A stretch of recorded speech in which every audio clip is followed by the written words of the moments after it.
of user data.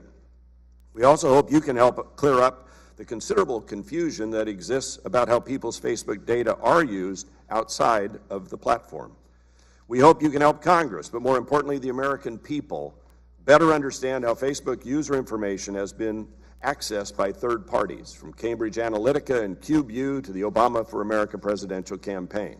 And we ask that you share any suggestions you have for ways policymakers can help reassure our constituents that data they believe was only shared with friends or certain groups remains private to those circles. As policymakers, we want to be sure that consumers are adequately informed about how their online activities and information are used.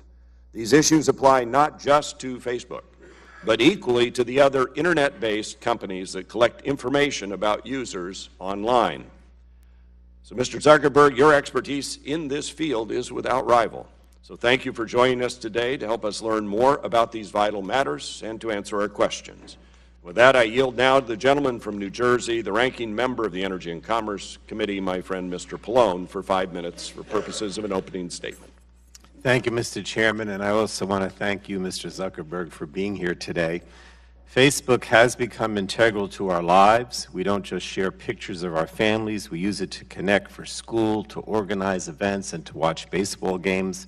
Facebook has enabled everyday people to spur national political movements. Most of us in Congress use Facebook to reach our constituents in ways that were unimaginable 10 years ago, and this is certainly a good thing. But it also means that many of us can't give it up easily. Many businesses have their only web presence on Facebook, and for professions like journalism, people's jobs depend on posting on the site. And this ubiquity comes with a price. For all the good it brings, Facebook can be a weapon for those like Russia and Cambridge Analytica that seek to harm us and hack our democracy. Facebook made it too easy for a single person, in this instance Alexander Kogan, to get extensive personal information about 87 million people. He sold this data to Cambridge Analytica, who used it to try to sway the 2016 presidential election for the Trump campaign. And Facebook made itself a powerful tool for things like voter suppression, in part by opening its platform to app developers with little or no oversight. But it gets worse. The fact is, no one knows how many people have access to the Cambridge Analytica data, and no one knows how many other Cambridge Analyticas are still out there.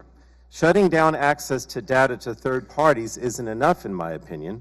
Facebook and many other companies are doing the same thing. They're using people's personal information to do highly targeted product and political advertising. And Facebook is just the latest in a never-ending string of companies that vacuum up our data but fail to keep it safe. And this incident demonstrates yet again that our laws are not working. Making matters worse, Republicans here in Congress continue to block or even repeal the few privacy protections we have. In this era of nonstop data breaches, last year, Republicans eliminated existing privacy and data security protections at the FCC. And their justification that those protections were not needed because the Federal Trade Commission has everything under control. Well, this latest disaster shows just how wrong the Republicans are. The FTC used every tool Republicans have been willing to give it, and those tools weren't enough. And that's why Facebook acted like so many other companies and reacted only when it got bad press. We all know the cycle by now. Our data is stolen, the company looks the other way, eventually reporters find out, publish a negative story, and the company apologizes, and Congress then holds a hearing, and then nothing happens. By not doing its job, this Republican-controlled Congress has become complicit in this nonstop cycle of privacy by press release, and the cycle must stop because the current system is broken. So I was happy to hear that Mr. Zuckerberg conceded that his industry needs to be regulated, and I agree. We need comprehensive privacy and data security legislation. We need baseline protections that stretch from internet service providers to data brokers to app developers and to anyone else who makes a living off our data.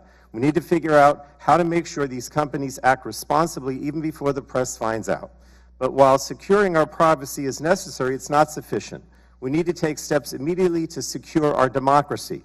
We can't let what happened in 2016 happen again, and to do that, we need to learn how Facebook was caught so flat-footed in 2016. How was it so blind to what the Russians and others were doing on its systems? Red flags were everywhere. Why didn't anyone see them, or were they ignored? So today's hearing is a good start, But we also need to hold additional hearings where we hold accountable executives from other tech companies, internet service providers, data brokers, and anyone else that collects our information. Now, Congresswoman Schakowsky from Illinois and I introduced a bill last year that would require companies to implement baseline data security standards, and I plan to work with my colleagues to draft additional legislation. But I have to say, Mr. Chairman, it's time for this committee and this Congress to pass comprehensive legislation to prevent incidents like this in the future. My great fear is that we have this hearing today, there's a lot of press attention, and Mr. Zuckerberg, appreciate your being here once again, but if all we do is have a hearing and then nothing happens, then that's not accomplishing anything. And I know I sound very critical of the Republicans and their leadership on these privacy issues, but I've just seen it over and over again that we have the hearings and nothing happens. So excuse me for being so pessimistic, Mr. Chairman, but that's where I am. I yield back. I think I thank the gentleman for his opening comments. That we now conclude with member opening statements. The chair would like to remind members that pursuant to the committee rules, all members' opening statements will be made part of the record.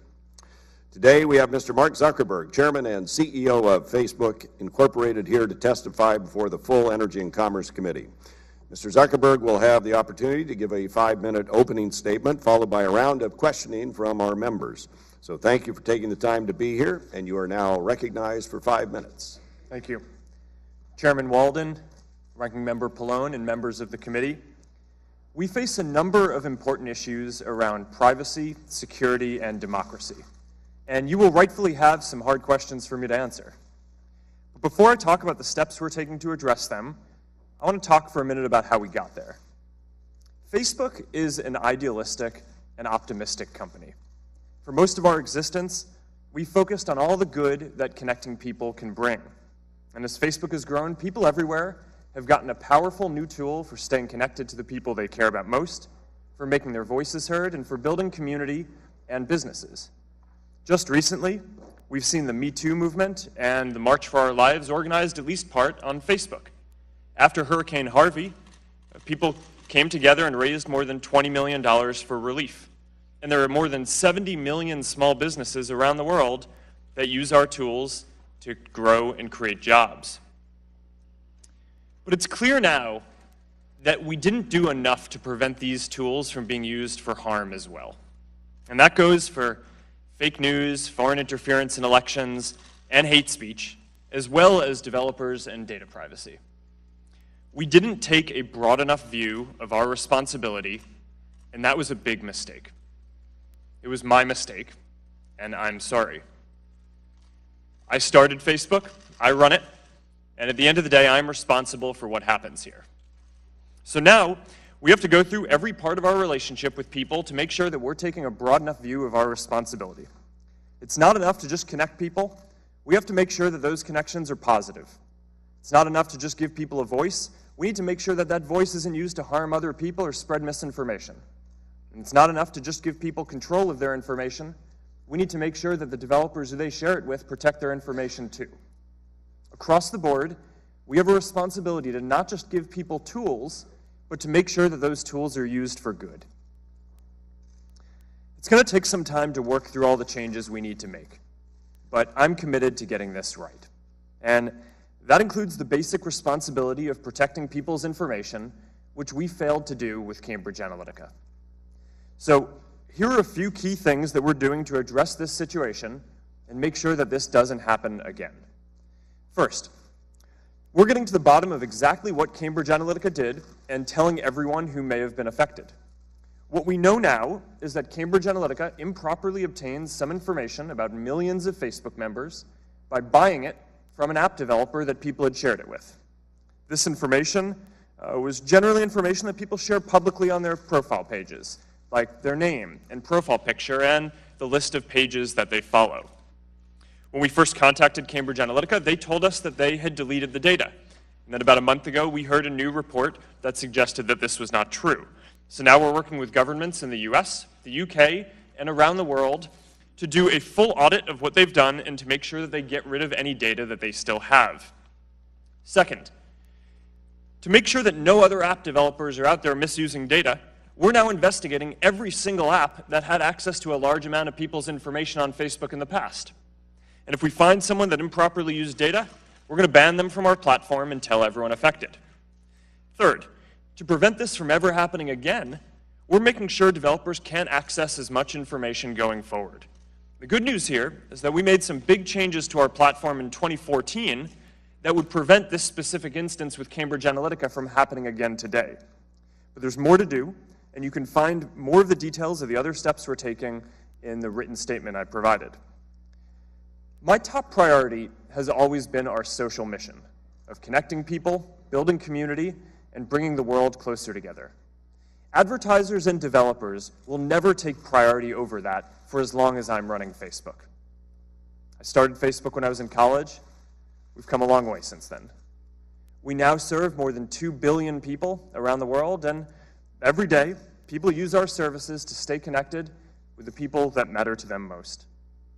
I believe deeply in what we're doing, and I know that when we address these challenges, we'll look back and view helping people connect and giving more people a voice as a positive force in the world.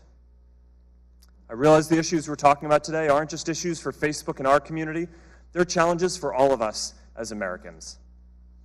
Thank you for having me here today, and I'm ready to take your questions. Thank you, Mr. Zuckerberg.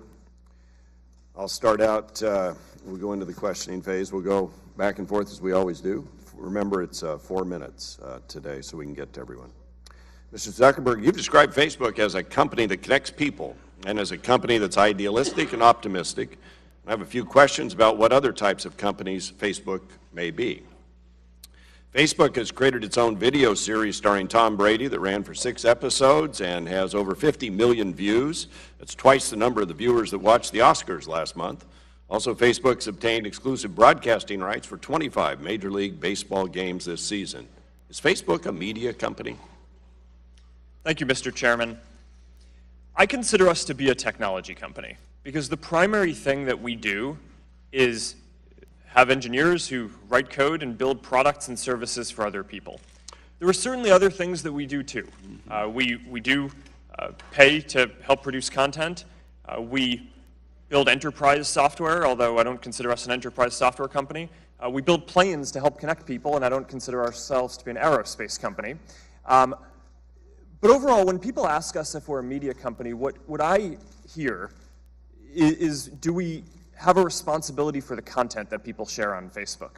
And I believe the answer to that question is yes. All right, let me ask the next one. You can send money to friends on Facebook Messenger using a debit card or a PayPal account to, quote, split meals, pay rent, and more, close quote.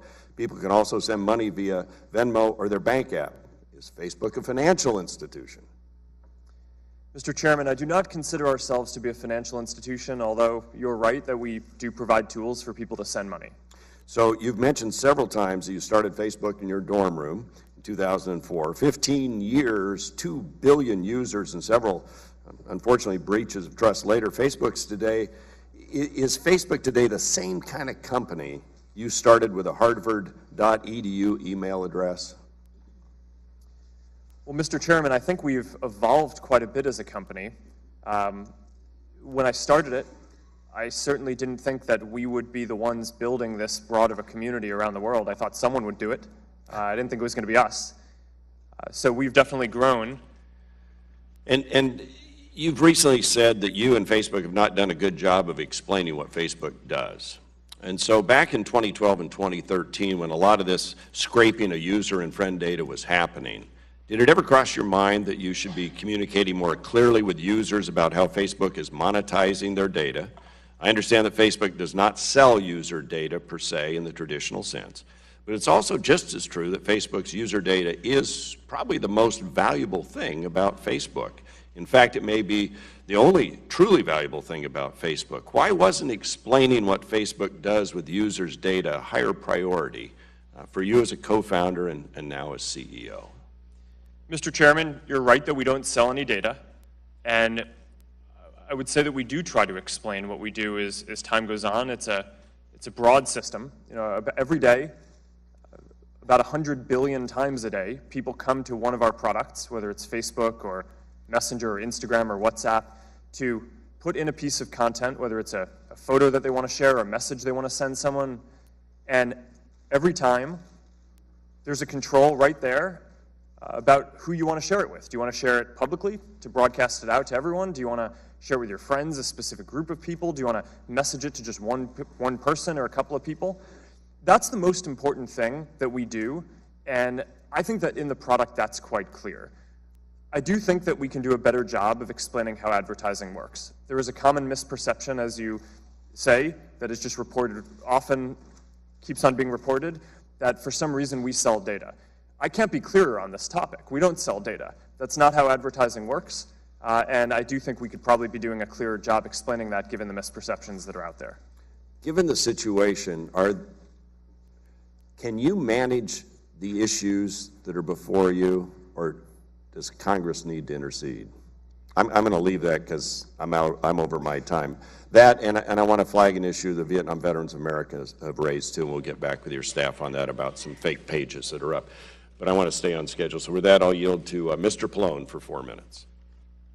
Thank you. Mr. Zuckerberg, you talked about how positive and optimistic you are, and I guess I'm sorry because I'm not. I don't have much faith in corporate America, and I certainly don't have much faith in their GOP allies here in Congress. I really look at everything that this committee does, or most of what this committee does, in terms of the right to know. In other words, I always fear that people, they go on Facebook, they don't necessarily know what's happening or what's going on with their data.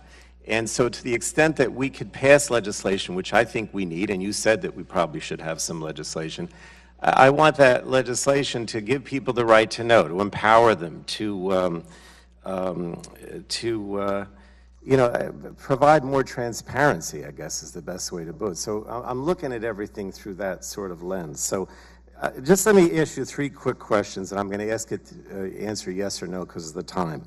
Yes or no, is Facebook limiting the amount or type of data Facebook itself collects or uses? Congressman, yes, we limit a lot of the data that we collect and use.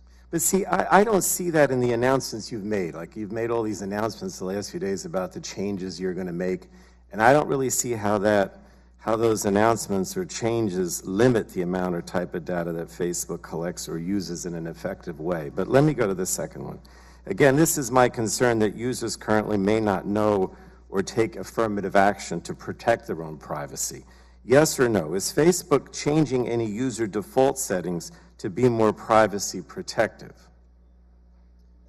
Congressman, yes.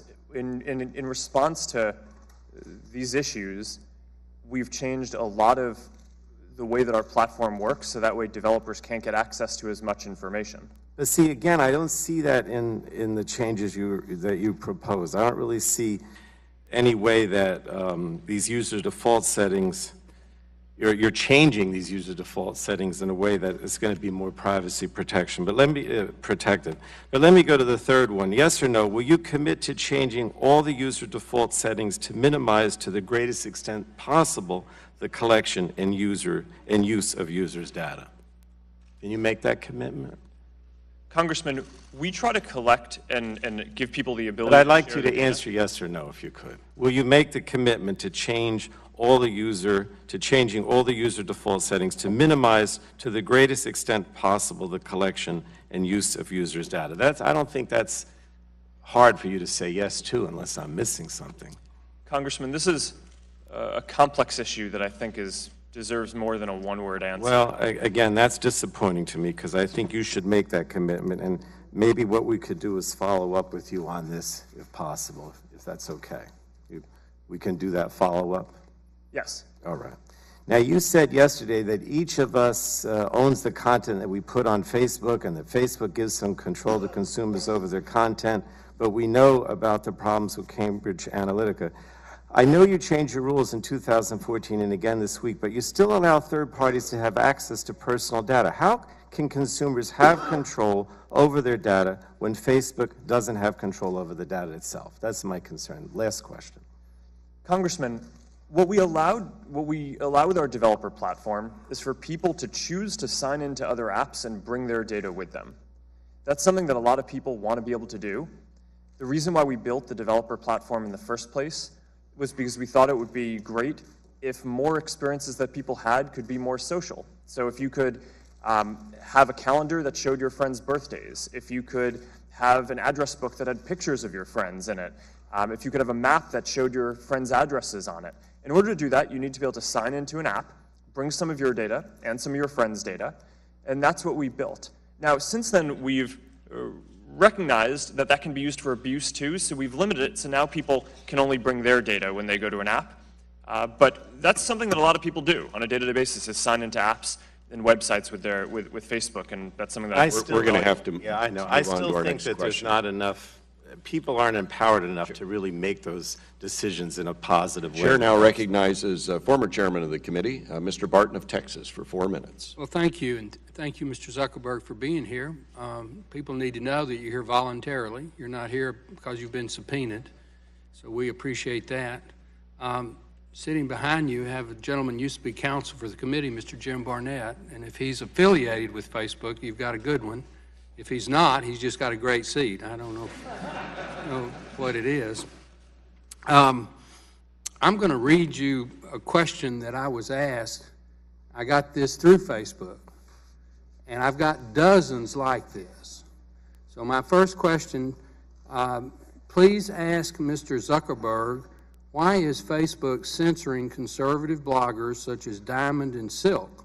Facebook called them unsafe to the community.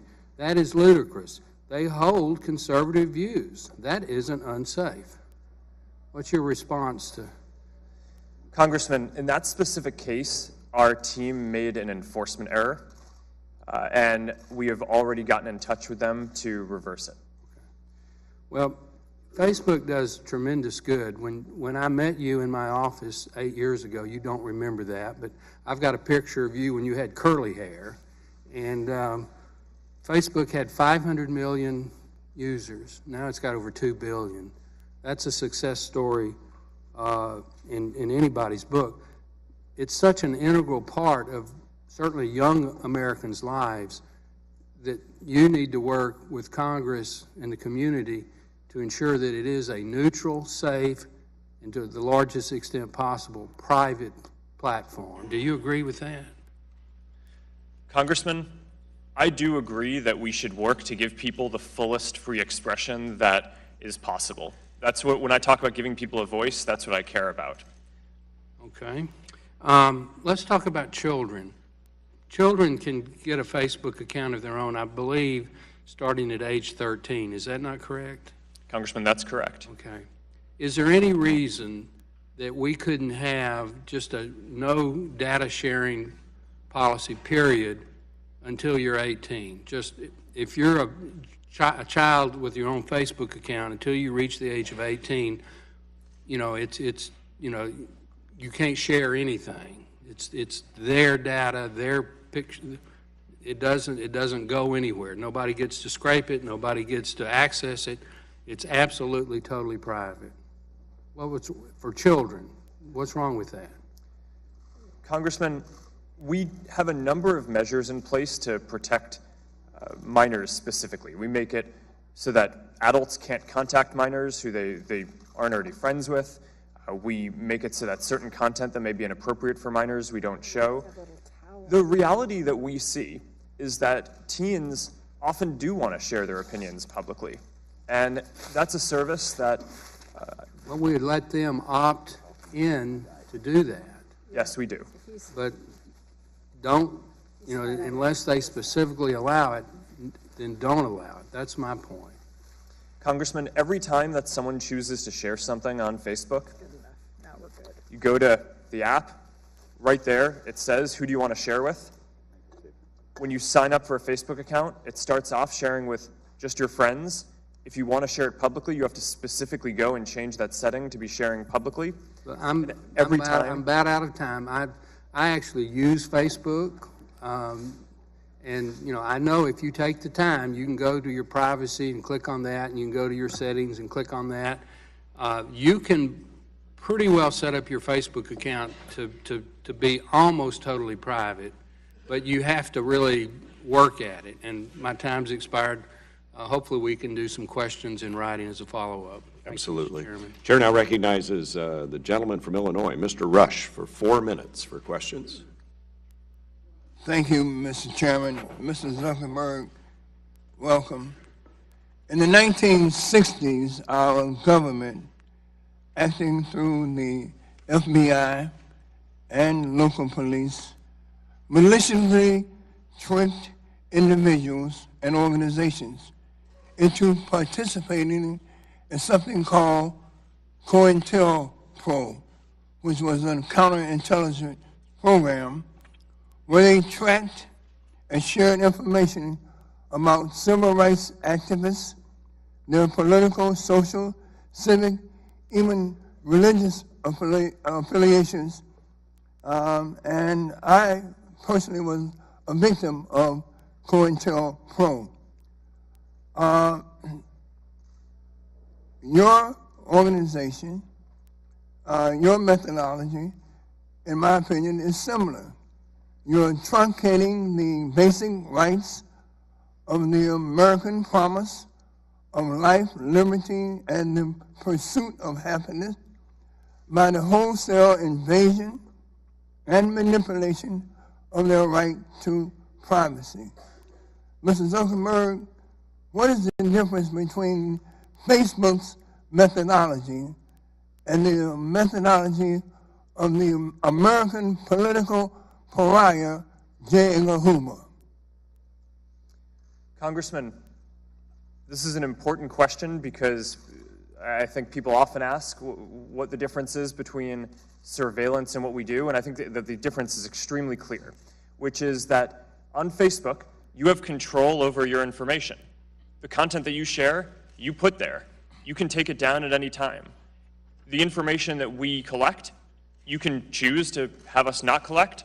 You could delete any of it, and of course you can leave Facebook if you want. I know of no surveillance organization that gives people the option to delete the data that they have or even know what they're collecting. Mr. Zuckerberg, you should be commended that Facebook has grown so big so fast. It is no longer the company that you started in your dorm room.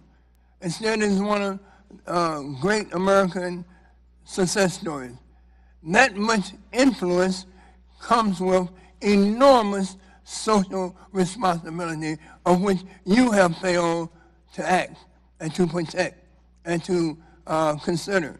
Should Facebook, by default, protect users' information?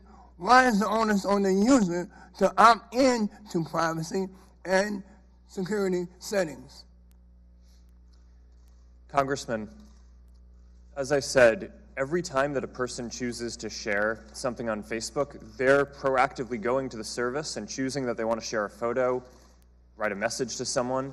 And every time there's a control right there, not buried in settings somewhere, but right there when they're posting about who they want to share it with. Mr. Zuckerberg, I only have a few more seconds.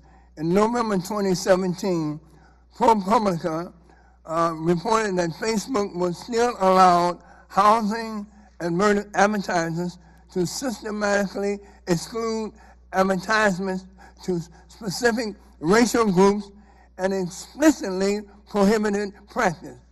This is just one example where Facebook has allowed race to improperly play a role. What has Facebook done, and what are you doing to ensure that your targeted advertisements and other components of your platform are in compliance with federal laws such as the Civil Rights Act of 1968? Congressman, since we learned about that, we removed the option for advertisers to exclude ethnic groups from targeting.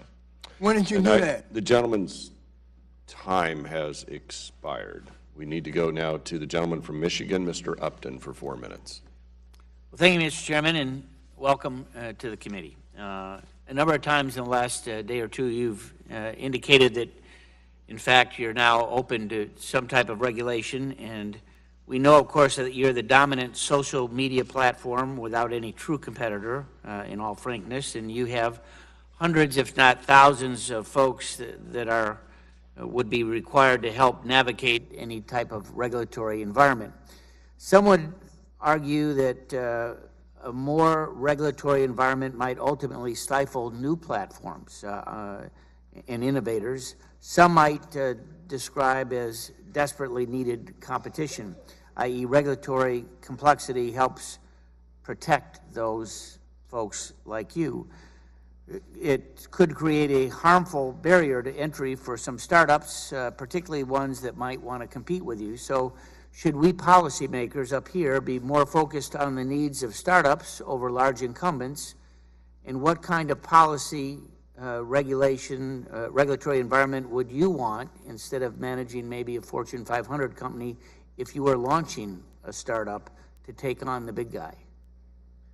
Congressman, thank you. And let me say a couple of things on this. First, to your point about competition, the average American uses about 8 different apps to communicate and stay connected to people. So there's a lot of competition that we feel every day, and that's an important force that we definitely feel in running the company. Second, on your point about regulation, the internet is growing in importance around the world in people's lives, and I think that it is inevitable that there will need to be some regulation. So my position is not that there should be no regulation, but I also think that you have to be careful about what regulation you put in place for a lot of the reasons that you're saying. I think a lot of times regulation, by definition, puts in place rules that a company that is larger, that has resources like ours, can easily comply with, but that might be more difficult for a smaller startup to comply with. So I think that these are all things that need to be thought through very carefully when thinking through what rules we want to put in place. To follow up a question that Mr. Barton asked about Silk and Diamond, I don't know whether you know about this particular case. I have a former state rep who's running for state senate. He's the former Michigan lottery commissioner, so he's a guy of fairly good political prominence. He announced for state senate just in the last week, and he had what I thought was a rather positive announcement, and I'll read to you precisely what it was. I'm proud to announce my candidacy for state senate. Lansing needs conservative West Michigan values, and as our next state senator, I will work to strengthen our economy, limit government, lower our auto insurance rates, balance the budget, stop sanctuary cities, pay down government debt, be a pro-life, pro-Second Amendment lawmaker, end. It was rejected, and the response from you all was it wasn't approved because it doesn't follow our advertising policies. We don't allow ads that contain shocking, disrespectful, or sensational content, including ads that depict violence or threats of violence. I'm not sure where the threat was based on what he tried to post. Congressman, I'm not sure either. I'm not familiar with that specific case. It's quite possible that we made a mistake, and we'll follow up afterwards on that.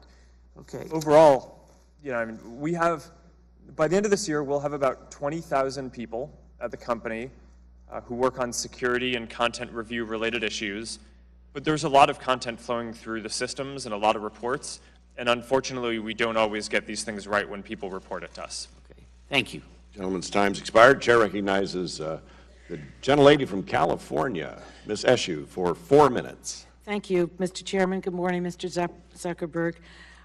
First, I believe that our democratic institutions are undergoing a stress test in our country. And I believe that American companies owe something to America. I think the damage done to our democracy relative to Facebook and its platform being weaponized are incalculable. Enabling the cynical manipulation of American citizens for the purpose of influencing an election is deeply offensive, and it's very dangerous. Putting our private information on offer without concern for possible misuses, I think, is simply irresponsible. I invited my constituents going into the weekend to participate in this hearing today by submitting what they want to ask you. And so my questions are theirs. And Mr. Chairman, I'd like unanimous consent to place all of their questions in the record. Without objection. So these are a series of just yes-no questions. Do you think you have a moral responsibility to run a platform that protects our democracy? Yes or no? Congresswoman, yes. Have users of Facebook who were caught up in the Cambridge Analytica debacle been notified? Yes, we are starting to notify people this week. We started Monday, I believe. Will Facebook offer to all of its users a blanket opt-in to share their privacy data with any third-party users?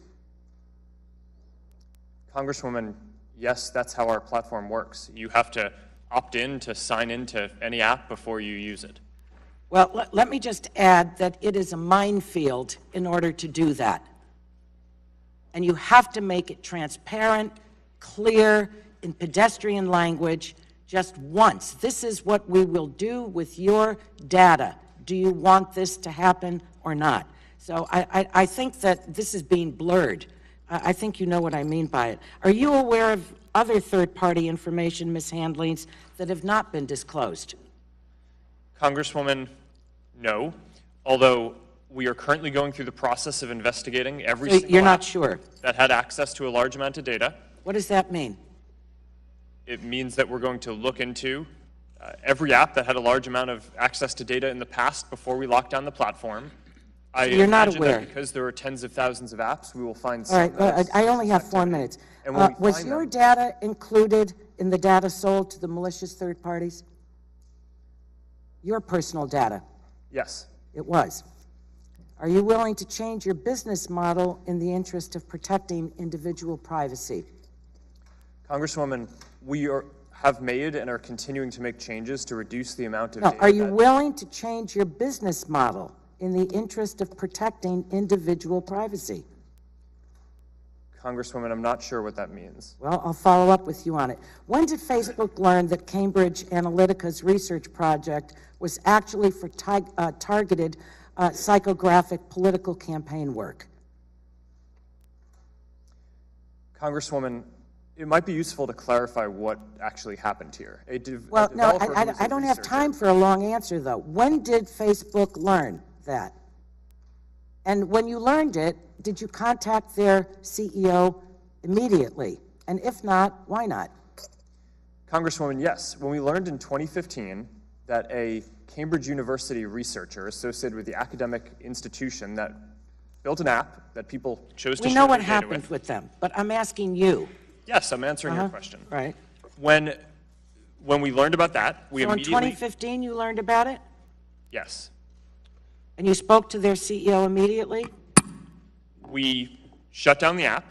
Did you speak to And their we CEO demanded- immediately? We got in touch with them, and we asked them we demanded that they delete any of the data that they had, and their chief data officer told us that they had. The gentlelady's time has expired. Thank Chair you. now recognizes the gentleman from Illinois, Mr. Shimkus, for 4 minutes. Thank you, Mr. Chairman. Thank you for being here, Mr. Zuckerberg. Two things. First, I want to thank Facebook. You streamlined our congressional baseball game last year. We got the managers here, and I was told that because of that, we raised an additional $100,000 for DC literacy and feeding kids and stuff. So that's the other thing is I usually put my stuff up on the TV. I don't want to do it very much because it's my dad, and he'd be mad if he went international like you are. And he's been on Facebook for a long time. He's 88. It's been good for connecting with kids and grandkids. I just got my mother involved on an iPad, and because she can't handle a keyboard. And I did this last week. So that in this world activity, I still think there is a positive benefit for my parents to be engaged on this platform. So, but there's issues that's being raised today. And so I'm going to go into a couple of those. Facebook developed access to user and friend data back in, your main update was in 2014. So the question is, what triggered that update? Congressman, this is an important question to clarify. So in 2007, we launched the platform in order to make it so that people could sign into other apps, bring some of their information, and some of their friends' information to have social experiences. This created a lot of innovative experiences, new games, companies like Zynga. There were companies that you're familiar with, like Netflix and Spotify, had integrations with this that allowed social experiences in their apps. But unfortunately, there were also a number of apps that use this for abuse, to collect people's data. So if I can interrupt, it's just, you identified that there was possibly social scraping going on. Yeah, there was abuse, and that's why in 2014, we took the step of fundamentally changing how the platform works. So now, when you sign into an app, you can bring your information, and if a friend has also signed into the app, then the app can know that you're friends, so you can have a social experience in that app. But when you sign into an app, it now no longer brings information from other people. Yeah, let me go to your announcement of audits. Who's going to conduct an audit when we're talking about, are there other Cambridge Analytics out there? Yes, Congressman, good question. So we're going to start by doing an investigation internally of every single app that had access to a large amount of information before we lock down the platform. If we detect any suspicious activity at all, we are working with third-party auditors. I imagine there will have to be a number of them because there are a lot of apps, and they will conduct the audit for us. Yeah, I think we would hope that you would bring in a third party to help us clarify and have more confidence. The last question I have is, in yesterday's hearing, you talked a little about Facebook tracking in different scenarios, including logged off users. Can you please clarify us how that works, and how does tracking work across different devices? Yes, Congressman, thank you for giving me the opportunity to clarify that. So one of the questions is what information do we track and why about people who are not signed into Facebook? We track certain information for security reasons and for ads reasons. For security, it's to make sure that people who are not signed into Facebook can't scrape people's public information. You can, even when you're not signed in, you can look up the information that people have chosen to make public on their page because they wanted to share it with everyone, so there's no reason why you should have to be logged in. But nonetheless, we don't want someone to be able to go through and download every single public piece of information. Even if someone chose to make it public, that doesn't mean that it's good to allow someone to aggregate it. So even if someone isn't logged in, we track certain information like how many pages they're accessing as a security measure. The second thing that we do is we provide an ad network that third-party websites and apps can run in order to help them make money. And those ads, similar to what Google does and what the rest of the industry does, it's not limited to people who are just on Facebook. So for the purposes of that, we may also collect information to make it so that those ads are more relevant and work better on those websites. There's a control that for that second class of information around ad targeting, anyone can turn off, has complete control over it. For obvious reasons, we do not allow people to turn off the measurement that we do around security. The gentleman's time has expired. We now turn to the gentleman from New York, Mr. Engel, for 4 minutes. Thank you, Mr. Chairman. Mr. Zuckerberg, you have roots in my district, the 16th Congressional District of New York. I know that you attended Ardsley High School and grew up in Westchester County. As you know, Westchester has a lot to offer, and I hope that you might commit to returning to Westchester County, perhaps to do a forum on this and some other things. I hope you would consider that. We'll be in touch with you. But I know that Ardsley High School is very proud of you. You mentioned yesterday that Facebook was deceived by Alexander Kogan when he sold user information to Cambridge Analytica. Does Facebook, therefore, plan to sue Alexander Kogan, Cambridge University, or Cambridge Analytica, perhaps for unauthorized access to computer networks, exceeding access to computer networks, or breach of contract, and why or why not? Congressman, it's something that we're looking into. We already took action by banning him from the platform, and we're going to be doing a full audit to make sure that he gets rid of all the data that he has as well. To your point about Cambridge University, what we've found now is that there's a whole program associated with Cambridge University where a number of researchers, not just Alexander Kogan, although to our current knowledge he's the only one who sold the data to Cambridge Analytica, there were a number of other researchers who were building similar apps. So we do need to understand whether there was something bad going on at Cambridge University overall that will require a stronger action from us.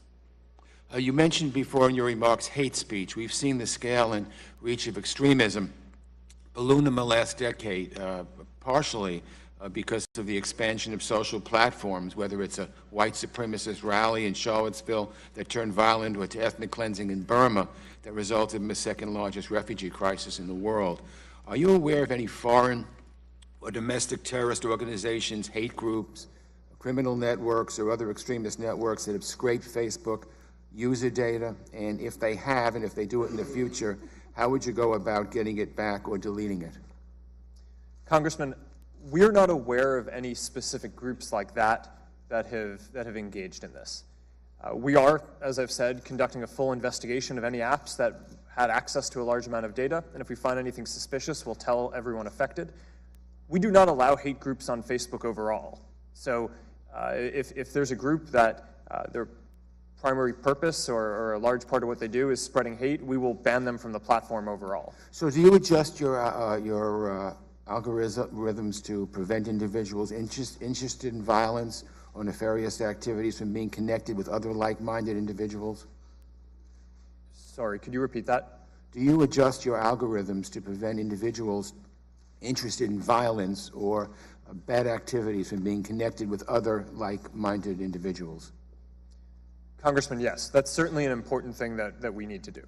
Okay, and finally, let me say this. Many of us are very angry about Russian influence in the 2016 presidential elections and Russian influence over our presidential elections. Does Facebook have the ability to detect when a foreign entity is attempting to buy a political ad? And is that process automated? Do you have procedures in place to inform key government players when a foreign entity is attempting to buy a political ad or when it might be taking other steps to interfere in an election? Congressman, yes, this is an extremely important area. After we were slow to identify the Russian information operations in 2016, this has become a top priority for our company to prevent that from ever happening again. Especially this year in 2018, which is such an important election year with the US midterms, but also major elections in India, Brazil, Mexico, Hungary, Pakistan, and a number of other places. So we're doing a number of things that I'm happy to talk about or follow up with afterwards around deploying new AI tools that can proactively catch fake accounts that Russia or others might create to spread misinformation. And one thing that I'll end on here, just because I know we're running low on time, is since the 2016 election, there have been a number of significant elections, including the French presidential election, the German election, and last year the US Senate Alabama special election. And the AI tools that we deployed in those elections were able to proactively take down tens of thousands of fake accounts that may have been trying to do the activity that you're talking about. So our tools are getting better. For as long as Russia has people who are employed who are trying to perpetrate this kind of interference, it will be hard for us to guarantee that we're going to fully stop everything. But it's an arms race, and I think that we're making ground and are doing better and better and are confident about how we're going to be able to do it. Gentleman's time has expired. Thank you. Chair recognizes Chairman of the Health Subcommittee, Dr. Burgess of Texas, for 4 minutes. Thank you, Mr. Chairman, and thanks to our witness for being here today. Mr. Chairman, I have a number of articles that I'm asking unanimous consent to insert into the record. I know I won't have time to get to all of my Without questions. objection, and we put the slide up you requested. And so I'm going to be submitting some questions for the record that are referencing these articles. One is Friended, How the Obama Campaign Connected with Young Voters by Michael Scherer. We already know how to protect ourselves from Facebook, and I hope I get this name right, Zeynep Tufekci. And It's Time to Break Up Facebook by Eric Wilson, who in the interest of full disclosure is a former staffer, and I will be referencing those articles in some written questions. I consulted my technology guru, Scott Adams, in the form of Dilbert, going back 21 years ago, and when you took the shrink wrap off of a piece of software that you bought, you were automatically agreeing to be bound by the terms and conditions. So we've gone a long way from taking the shrink wrap off of an app, but I don't know that things have changed all that much. And I guess, does Facebook have a position, a position that you recommend for elements of a company's terms and conditions that you encourage consumers to look at before they click on the acceptance? Congressman, yes. I think that it's really important for the service that people understand what they're doing and signing up for and how the service works. We have laid out all of what we do in the terms of service because that's what is legally required of us. Let me just ask you, because we're going to run short on time, have you laid out for people what it would be indicative of a good actor versus a less than good actor in someone who's developed one of these applications? Congressman, yes, we have a developer terms of service, which is separate from the normal terms of service for individuals using the service. Is the average consumer able to determine what elements would indicate poor or weak consumer protections just by their evaluation of the terms and conditions? Do you think that's possible? Congressman, I'm not sure what you mean by that. Well, can the average person, the average layperson, look at the terms and conditions and make the evaluation, is this a strong enough protection for me to enter into this arrangement? Look, I'm as bad as anyone else. I see an app, I want it, I download it, I breeze through the stuff, just take me to the good stuff in the app. But if a consumer wanted to know, could they know? Congressman, I think you're raising an important point, which is that I think if someone wanted to know, they could. But I think that a lot of people probably just accept terms of service without taking the time to read through it. I view our responsibility not as just legally complying with laying it out and getting that consent, but actually trying to make sure that people understand what's happening throughout the product. That's why every single time that you share something on Facebook or one of our services, right there is a control in line where you control who you want to share with. Because I don't just think that this is about a terms of service, it's contextual. You want to present people with the information about what they might be doing and give them the relevant controls in line at the time that they're making those decisions, not just have it be in the background sometime or up front, make a one-time decision. Yeah, let me move on to something else. Mr. Pallone brought up the issue of he wanted to see more regulation. We actually passed a bill through this committee last Congress dealing with data breach notification, not so much for Facebook, but for the credit card breaches. A good bill. Many of the friends on the other side of the dais voted against it, but it was Ms. Blackburn's bill, and I think it's one we should consider again in light of what's going on here. But you also signed a consent decree back in 2011. And, you know, when I read through that consent decree, it's pretty explicit.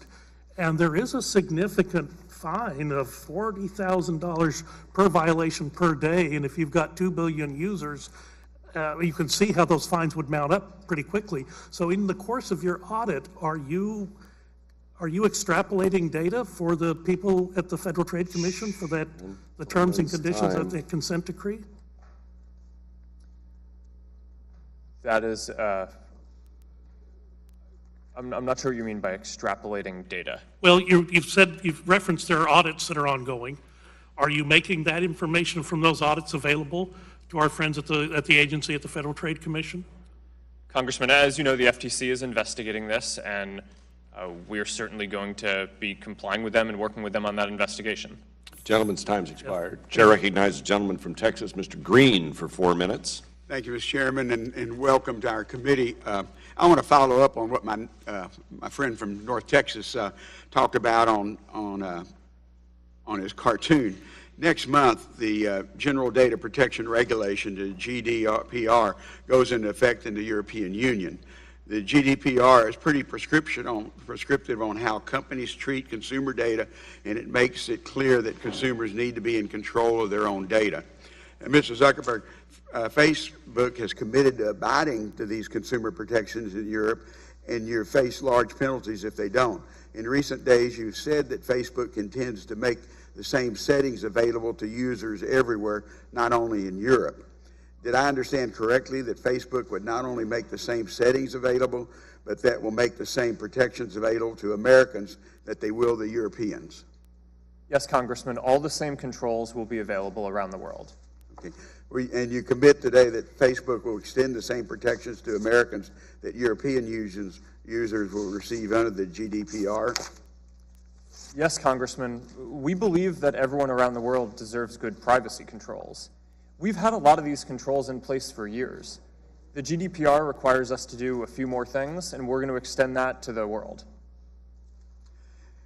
There are many requirements in the GDPR, so I'm just going to focus on a few of them. The GDPR requires that the company's request for user consent to be requested in a clear and concise way using language that is understandable. and be clearly distinguishable from other pieces of information, including terms and conditions. How will that requirement be implemented in the United States?